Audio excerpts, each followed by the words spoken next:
Hello, viewers. In this week's installment of my trip to Nebraska, I visit both Boys Town and an air museum.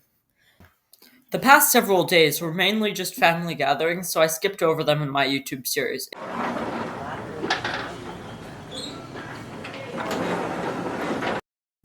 The museum's visitor center included a very impressive collection of stamps and baseball cards. The crowning jewel of this collection was the world's largest stamp ball, put together by former Boys Town residents. It was very impressive seeing it up close. The church at Boys Town was also very impressive. When we eventually visited the museum, we saw this short documentary about the history of Boys Town. Here's a couple of segments of it. On the streets of Omaha, a young immigrant priest from Ireland saw the need for change. He had grown discouraged in his work with transient homeless men. So in December 1917, Father Edward J. Flanagan borrowed $90 from businessman and friend Henry Monsky to pay the rent on a drafty downtown boarding house that became his first home for boys.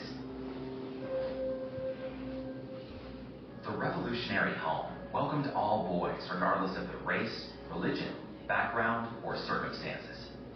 Father Flanagan and his boys faced hard times. It was just after World War I, and food and money were in short supply. There was no shortage of boys, however, and by spring, 100 needy, delinquent, or orphan boys had outgrown their current home. In 1921, Monsky stepped in again, helping Flanagan to purchase Overlook Farm, which became the permanent site of his boys' home, soon to be known as Boys Town. While their home struggled financially, the lives of Father Flanagan's boys were rich with love and success. The museum's collection included an antique bus, an ornately decorated gold egg, and baseballs signed by famous baseball players. The collection also showcased some commemorative coins minted by the United States Mint to commemorate Boys Town. After going to the museum, I actually purchased one of them for myself, and it did have a really cool design. Next, we visited Father Flanagan's house. The interior of the home was decorated to look exactly like it did back in the 1930s and 40s.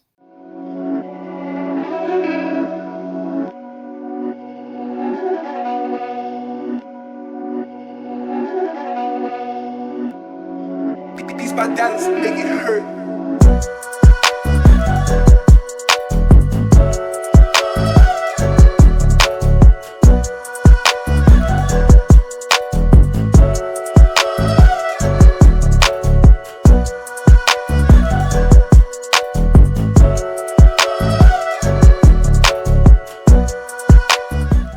After exploring Boys Town for a little while longer, we eventually made our way to the next item on our list, the Omaha Aerospace Museum.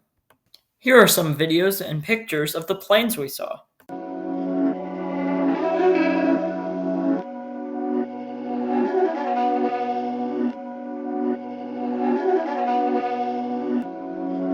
These my dollars make it hurt.